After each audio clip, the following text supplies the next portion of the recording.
제가 얼마 전에 매일 암 환자들을 만나는 어떤 의사 선생님하고 이제 만나서 식사하면서 이렇게 얘기를 한 적이 있습니다. 그분이 제게 하시는 말씀이, 목사님, 제가 매일 암 환자들을 많이 만나는데 처음 암 진단을 받게 되면 제게 하는 질문이 거의 다가 공통적인 게 있습니다. 그래요. 그래서 제가 뭔가 싶어서 이렇게 들었더니, 첫째는 몇 기입니까 묻는데요. 제 암이 지금 몇 기입니까? 그걸 첫 번째 묻고, 두 번째 묻는 거는 제가 왜 이런 암에 걸렸지요? 라고 원인을 묻는답니다. 그 얘기를 하시더라고요. 그러면서 이게 다 공통적이라고 그렇게 얘기를 합니다. 사람들은 누구나 감당하기 어려운 어려움을 내가 부딪히게 되면, 내가 참 벅찬 일을 만나게 되면, 사람들은 무엇보다도 그 일을 만나게 되고 그 일을 당하게 된 이유가 뭘지, 원인이 뭔지를 굉장히 알고 싶어 합니다. 혹시 내가 스트레스를 너무 많이 받아서 이런가? 혹시 이게 유전적인 문제인가? 아니면 이게 혹시 내가 뭐 좀 몸에 해로운 잘못된 것에 내가 너무 마음이 노출되어 있었나? 이런 생각들을 하는데, 그래서 사람들은 당면한 문제에 대한 대책보다는 도대체 이것의 원인이 뭐며 이유가 뭔가를 알고 싶어하는 것이 사람들의 그런 본성이 있습니다. 왜 그럴까요? 왜 이 대책을 먼저 세우는 게 아니라 원인을 알고 싶을까요?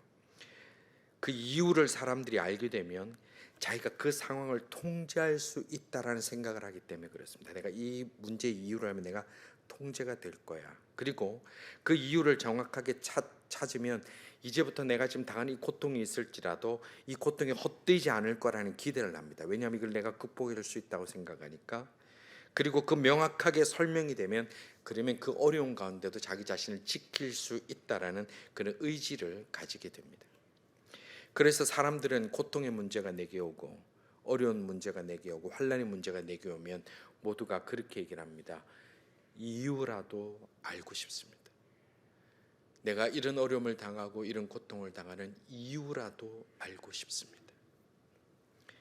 그러나 안타깝게도 우리는 살아가면서 만나는 그런 많은 어려운 순간마다 항상 그 이유를 알 수 있는 게 아니라는 겁니다. 이유가 뭐지요, 하나님? 하나님, 이게 제가 왜 이런 일을 당합니까? 하나님, 제가 왜 이런 어려움을 당합니까? 왜 우리의 자녀들이 우리 집에, 우리의 주변에 왜 이런 상황을 제가 만납니까? 라고 하나님 앞에 물어봐도 그 이유를 잘 알지 못할 때가 우리에게 얼마나 많은지 모릅니다. 그래서 우리가 고통을 당할 때 그 고통을 당하는 그 상황도 어렵지만, 왜 이런 일을 당하는지 그 이유를 몰라서 우리는 더 힘들 때가 많이 있습니다.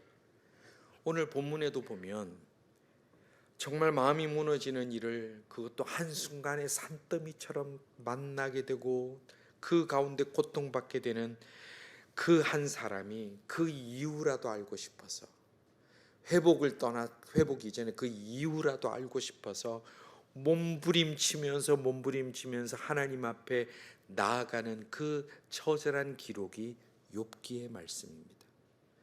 그리고 그 몸부림 중에 이제 깨달은 말씀을 고백하고 있는데, 오늘 이 본문의 주인공은 욥이라는 인물입니다.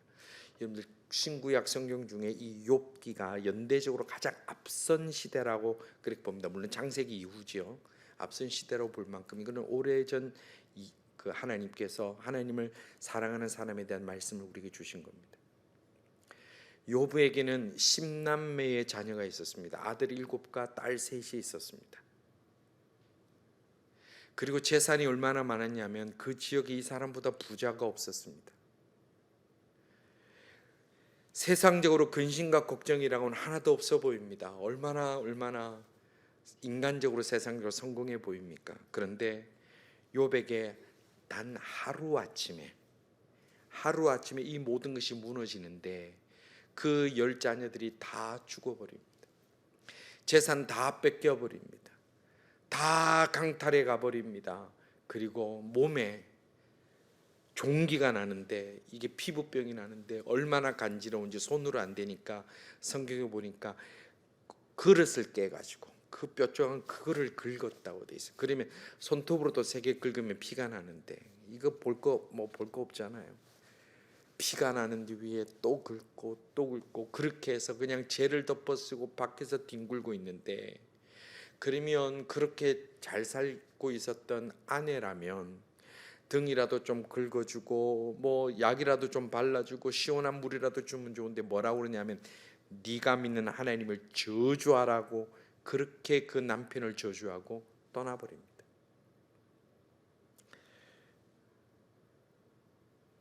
이 모든 상황들이 한순간에 맞이하는데 우리말로 표현하면 미쳐 죽을 것 같은 상황. 여러분들 만약 우리가 이런 상황을 겪었다면 여러분들 어떠실 것 같습니까? 여러분들 우리가 지금 이런 상황이라면 하루아침에 우리 자녀들이 다 큰일을 당하고 집이 다 불이 나고 가진 게 하나도 없고 온몸에 병이 나는데 나 치유해 줄 사람도 없어서 길바닥에 내앉는다면, 하루아침에 그런다면 여러분 어떨 것 같습니까? 멀쩡한 정신으로 버틸 수 있는 분들은 없습니다. 그러나 성경은 이런 상황에서도 욥을 우리에게 주목하라고 얘기를 합니다. 욥은 그런 상황에서도 입술의 범죄로 하나님을 원망하지 않았습니다. 불평하지도 않았습니다. 오히려 하나님을 찬양했다고 증거합니다. 자, 그런데 욥도 사람입니다. 욥도 사람인지라 늘 하나님 찬양만 하고 어떻게 지냅니까? 이런 비참한 상황이 되고 있는데 친구라는 사람들이 찾아옵니다. 그 친구들한 사람들이 비난하는데 그냥 막 세상적으로 욕을 하면 저놈들 나쁜 놈들, 저놈들 뭐 하나님을 모르는 놈들, 이렇게 자기 스스로를 방어했겠지만 욥기를 보면 친구라는 사람들이 전부 다 하나님을 덜먹거리며 얘기를 합니다. 여러분들 악질 중에 제일 악질은요, 성경을 들먹거리며 사람을 괴롭히는 것과 하나님을 들먹거리면서 사람을 무너지게 하는 것이 악질 중에 제일 악질입니다. 이 친구들이 하나님을 들먹거리며 가슴을 후벼 팝니다. 괴롭힙니다. 그렇게 할 때에 이 욥이 너무너무 괴로워서 뭐라고 하냐면, 하나님 도대체 제가 왜 이렇게 됩니까? 대답이라도 좀 해주세요. 이유라도 좀 알게 해주세요. 원인이라도 좀 알게 해주세요. 저는 하나님 앞에 의롭게 산다고 살았습니다. 하나님도 인정하셨지 않습니까? 하나님 앞에 정직하게 산다고 살았습니다. 하나님도 인정하지 않았습니까? 자녀들이 파티가 끝나고 나면 행여나 그들이 모르고 지은 죄가 있을까 봐 그 아이들을 위하여 번제도 드리면서 하나님 앞에 죄 짓지 않으려고 그렇게 노력하고 살았습니다. 하나님도 아시지 않습니까? 그런데 도대체 이 원인이 뭡니까? 이 친구들이 말하는 것처럼 제가 하나님 앞에 교만했습니까? 제가 하나님 앞에 건방졌습니까? 제가 하나님 앞에 감사하지 못했습니까? 도대체 하나님 그 이유라도 알게 해주세요라고 그렇게 처절하게 주님 앞에 주님을 찾으며 그 답을 얻기를 원했습니다. 자, 그러면 답을 얻었을까요? 욥은 답을 못 얻었어요. 그러나 그가 그 침묵 가운데 말씀하시는 하나님, 말씀하지 않으시면서 우리에게 주시는 답을 주시는 하나님을 그가 발견하는데, 그게 바로 오늘 본문에 나오는 내용들입니다. 그는 아무리 찾아도 하나님을 찾을 수 없다고 고백합니다. 8절과 9절입니다. 그런데 내가 앞으로 가도 그가 아니 계시고 뒤로 가도 보이지 아니하고 왼쪽 위에서 일하시나 내가 만날 수 없고 그가 오른쪽으로 돌이키시나 배울 수가 없구나. 도대체 하나님 못 만나겠다는 거예요. 뭘 만나야 여쭤라도 보겠는데, 내가 뭘 만나야 내가 주님 앞에 뭐라도 들을 텐데. 사람이 제일 고통스러운 거는, 특히 여러분들 그 군인들 뭐 전쟁포를 잡아서 고문할 때요, 눈을 가리는 이유가 있습니다. 눈을 가리면 똑같이 고문을 하더라도 사람이 수십 배 더 공포를 느낍니다. 왜? 보이지 않기 때문에. 우리가 살아있는 이 육신의 눈이 가려져도 우리의 공포가 더한데, 하나님 이유가 뭡니까? 라고 옆을 봐도 이쪽을 봐도 앞을 봐도 뒤를 봐도 아무리 봐도 하나님을 만날 수 없다는 이 공포가 이 욥에게는 너무나 가득했다는 겁니다. 얼마나 가슴 아픈 고백입니까? 자, 만약에 우리들이 어려움을 당했을 때 이런 상황을 맞이하면 우리의 선택은 크게 두 가지로 갈려집니다. 내가 신앙생활을 했다고 하지만, 내가 믿음을 가졌다고 하지만, 내가 하나님을 믿는다고 하지만, 내가 이런 상황이 되면 우리는 두 가지 갈래길로 나눕니다. 어떤 결론을 내릴 수 있을까요? 하나님, 제가 신앙생활 시작하면서 예배도 빠지지 않았습니다. 헌금생활도 열심히 했습니다. 교회에서 시키는 것들도 열심히 했습니다. 봉사도 했습니다. 순종도 했습니다. 제가 정말로 열심히 하나님을 믿으려고 했습니다. 그런데 이런 상황만 됐는데 왜 하나님 아무 말씀하지 않으세요? 왜 침묵하세요? 왜 저를 이렇게 헌신짝처럼 버리십니까, 하나님? 그래서 그 원망으로 더러운 먼지를 몸에 털어버리다 교회를 확 떠나는 사람들이 많습니다. 이 시대가 그런 사람들이 얼마나 많은지 모릅니다. 계속해서 들려오는 소리는 이 한 해에도 미국에서만 2만 3천 개 이상의 교회가 문을 닫는다고 예측하고 있습니다. 오늘 또 수많은 교인들이 교회를 떠나갑니다. 하나님을 등집니다. 그래서 자기가 익명으로 예배드릴 수 있는 일명 대형 교회는 사람들이 점점 몰려듭니다. 그러나 같이 신앙생활해야 되는 그런 힘을 모아야 되는 교회는 점점 더 사라지고 있습니다.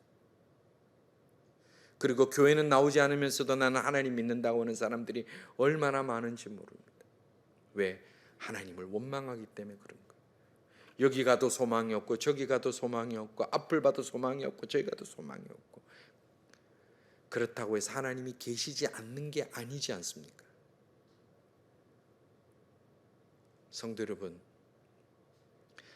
저는 간절히 이 시대에 바라는 것은 우리 교회가 지금 이 시대에 하나님을 찾지 못한다고, 하나님을 만나고 싶어도 만나지 못한다고 불평하고 원망하고 교회를 떠나가는 많은 사람들이 우리 제일장로교를 통해서 주님께로 돌아오고 하나님의 놀라운 새로운 역사가 이곳에 일어나기를 기대하고 소원하고 그런 날을 믿으며 나아가는데 여러분들이 함께하여 주시기를 간절히 바랍니다. 교회의 소망은 이곳에 하나님의 임재를 체험하는 예배가 살아있게 되면 그곳에 소망이 있는 겁니다.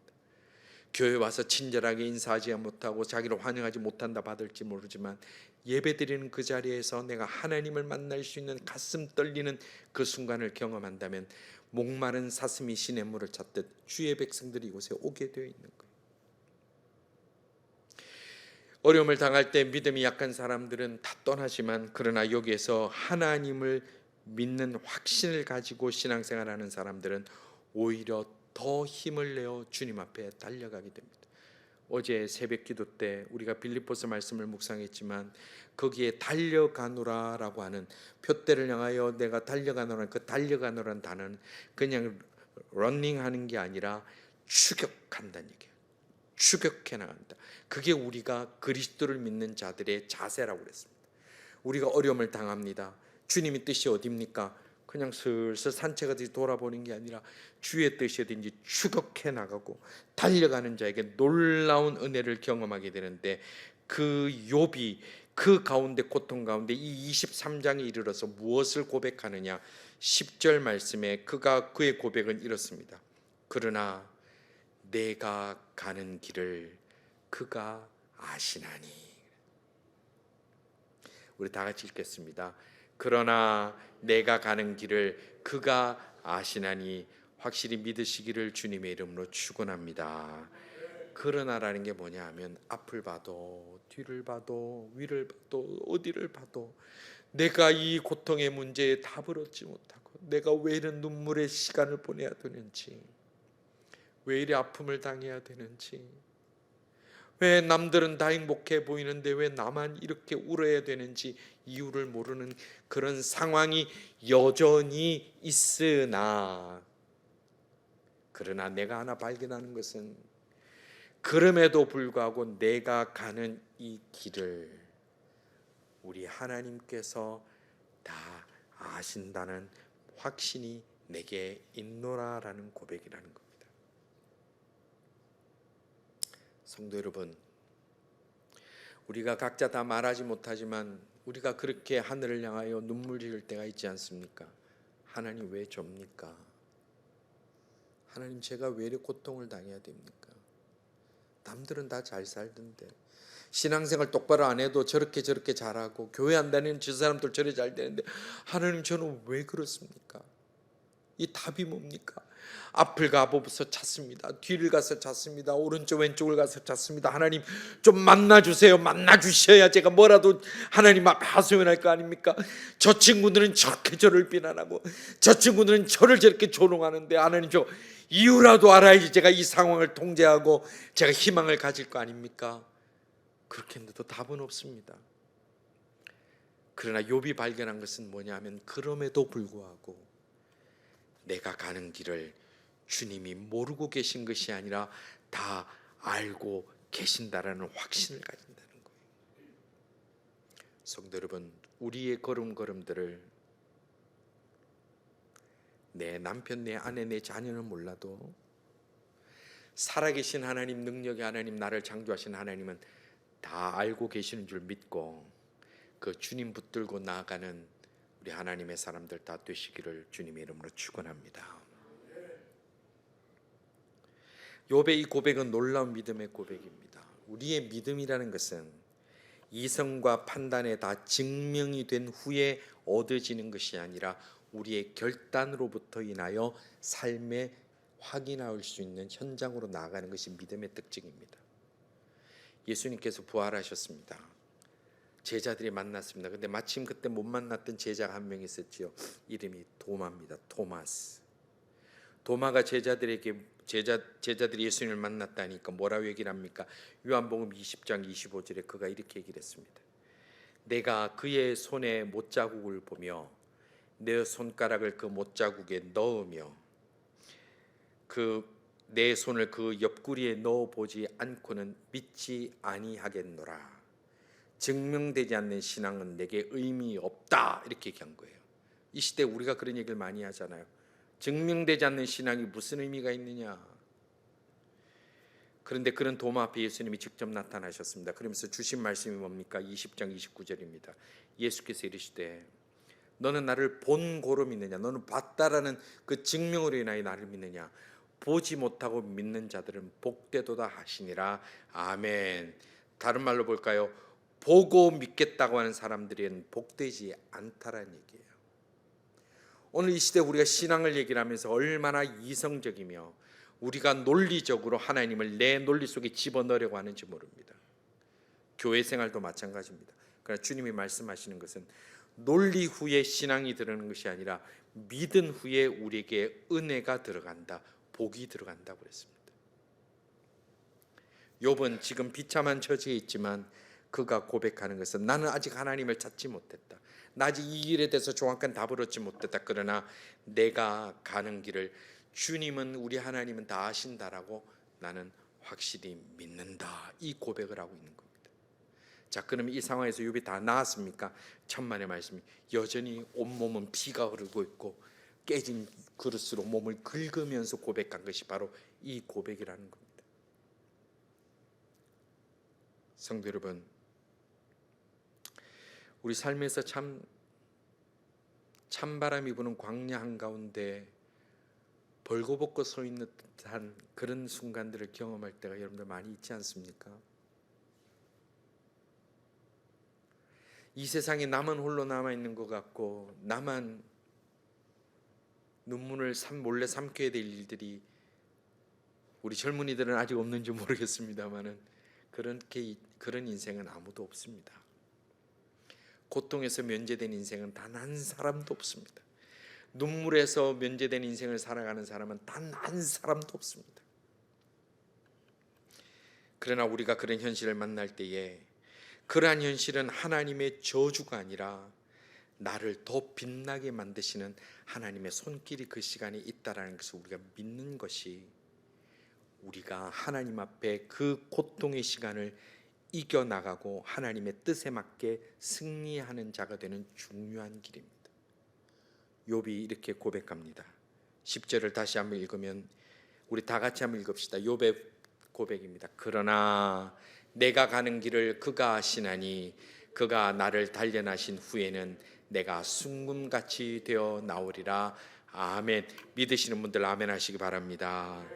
그러나 내가 지금 이런 상황을 맞이하는 원인 잘 모르겠고 하나님도 뭐라 말씀하시는 것 같지도 않고 여전히 내 몸에는 피가 흐르고 여전히 나를 저주하고 떠났던 그 사람들은 더 멀리서 나를 저주하지만, 그러나 내가 확신하는 것은 주님이 나를 아시기 때문에 이 시간 이후에 주님이 나를 폐기 처분하는 것이 아니라 나를 정금처럼 만들어 주실 거라 확신한다.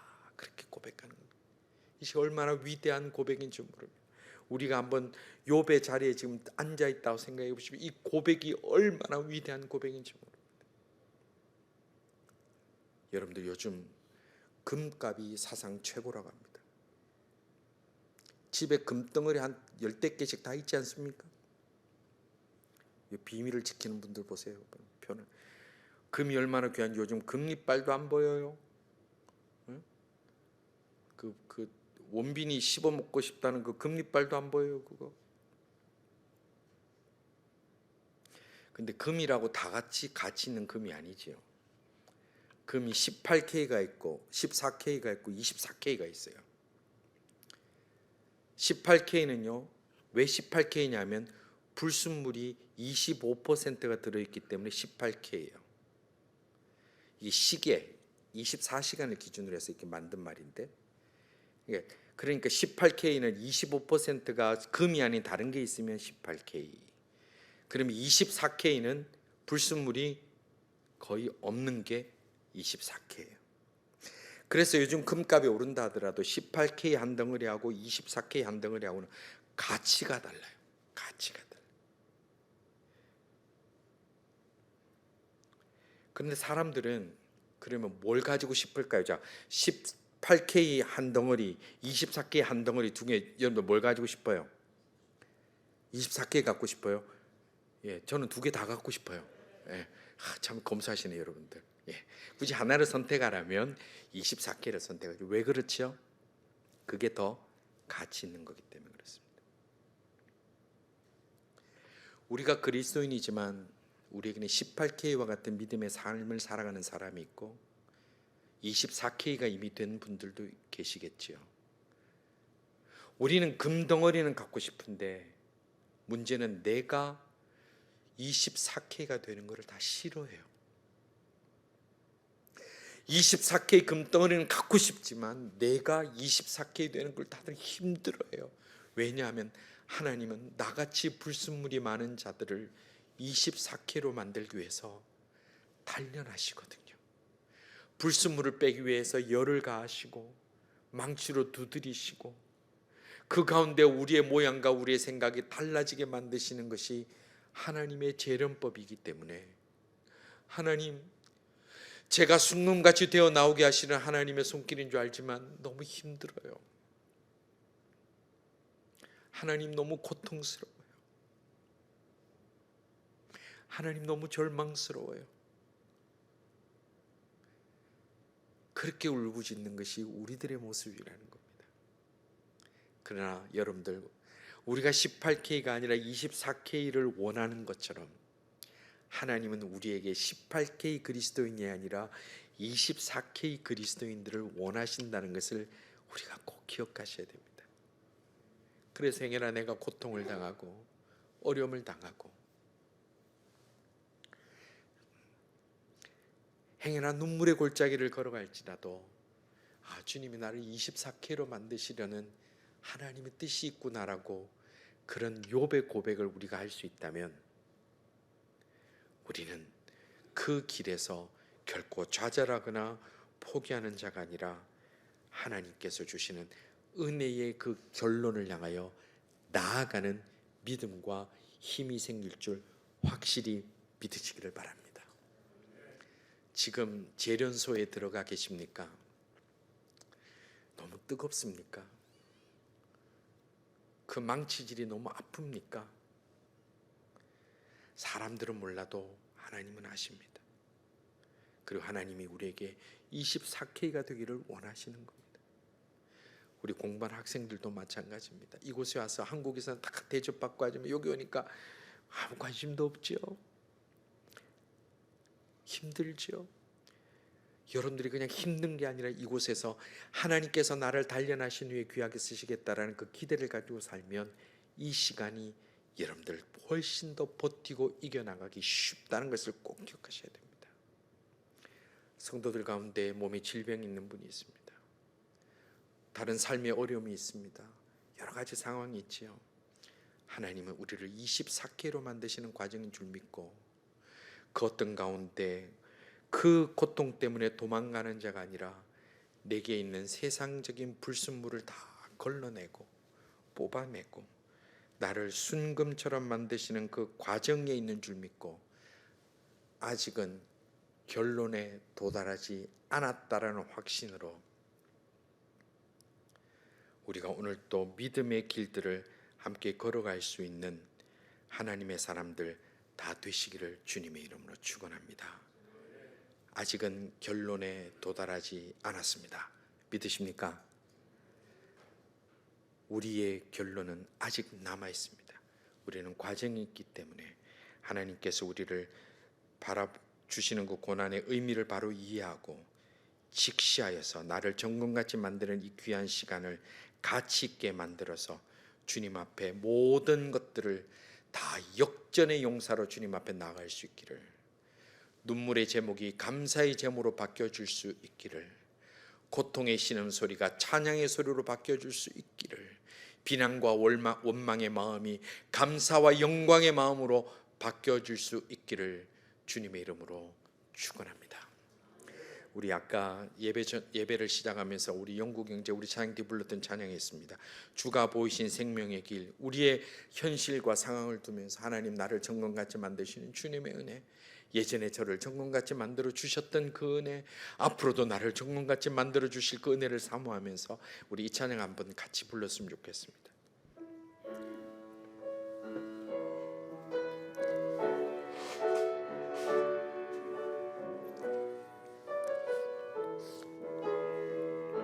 주가 보이신 생명의 길, 주가 보이신 생명의 길, 주님과 함께 상한 마음을 드리며 주님 앞에 나가리.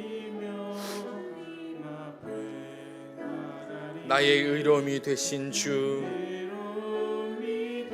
그 이름 예수.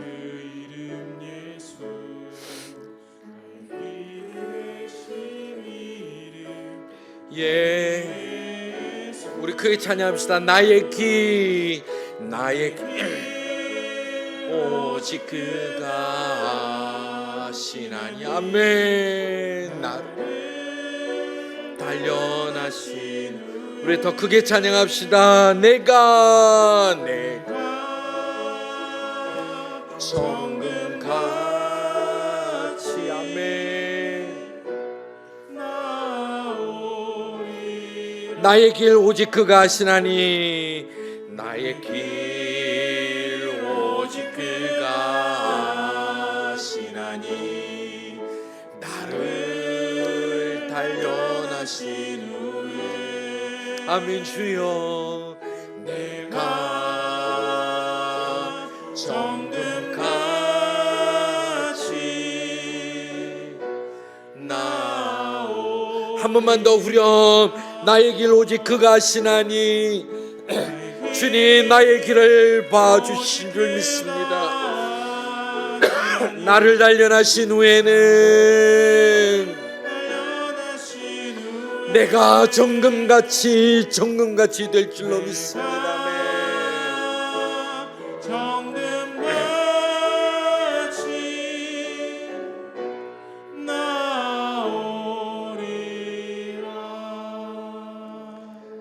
함께 합심으로 기도했으면 좋겠습니다. 우리 기도의 제목 다 같이 읽겠습니다. 어려운 일을 만나게 될 때에 나를 단련하신 후에는 순금처럼 귀하게 만들어 주실 줄 믿는 믿음으로 그 어떤 형편과 상황을 넉넉히 잘 이겨낼 수 있는 믿음의 용사들이 다 되게 하여 주옵소서. 우리 제목을 가지고 우리 하나님 앞에 기도하며 나가겠습니다. 기도하십시다. 아버지 하나님, 저희들이 삶을 살아가는 동안에 용광로 속에 들어간 것처럼 고통스럽고 아프고 괴로울 때가 많이 있음을 주님 앞에 고백합니다. 주님이여, 저희들은 주님을 만나지 못할 있다고 할지라도 주님은 한순간도 저희들을 향하여 눈을 돌리지 아니하시고 포기하지 아니하시고 저희들과 함께하여 주시는 줄 믿사오니, 오 주님, 저희들 결코 지치지 않고 포기하지 아니하고 나를 정금같이 만드시고자 하신 하나님의 그 은혜의 재련 과정 가운데 믿음으로 잘 승리하며 이기게 하여 주시사 이후에 더욱 귀한 모습으로 주님 앞에 쓰임받는 인생 되도록, 저희들의 인생과 가정과 교회가 되도록 주님 역사하여 주시옵소서. 사람의 눈으로는 소망이 없을지라도 하나님의 뜻하신 바가 있을 때 은혜의 역사가 일어나게 될 줄로 믿사오니, 주여 연약한 저희들을 불쌍히 여겨 주소서. 믿음 없는 저희들을 불쌍히 여겨 주옵소서. 주여 저희들이 주를 의지하고 나아가는 믿음으로 승리하게 하여 주시고 정금같이 되어지는 믿음의 역사들, 빛나는 역사들이 저희 교회에 가득 일어날 수 있도록 하나님 사용하여 주시옵소서.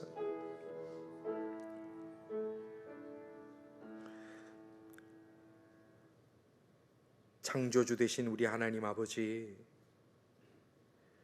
보잘것없는 저희들을 사랑하여 주셔서 조금씩 불순물을 빼가며 하나님의 사람으로 순금처럼 만들어가 주시는 그 은혜의 손길이 있음을 감사를 드립니다. 그러나 저희들이 연약해서 작은 어려움에도 환난에도 하나님을 원망하고 교회를 떠나고 예배를 우습게 여기고 하나님의 말씀을 우습게 여기는 그런 교만함들을 저희들이 가지고 있음을 용서하여 주시사, 어려움을 당할수록, 고통이 찾아올수록 주님 앞에 더욱 철저히 무릎을 꿇고 주님의 그 도우심, 나를 정금처럼 만드시는 하나님의 그네의 손길 앞에 더 가까이 나가는 저희들 다 되게 하여 주시옵소서. 주여, 저희 교회 모든 성도들은 어려움과 환난 속에서도 승리의 나팔, 승리의 고백들을 주님 앞에 올려드릴 수 있는 성도들 되기 원합니다. 은혜 주시고 믿음 주시고 능력 주옵소서. 이 시간에도 낫기를 원하는 자들 주여 치유하여 주시옵소서. 이 시간에도 막막한 현실 가운데 앞길을 보기를 원하는 자들에게 그 길을 열어 주시옵소서.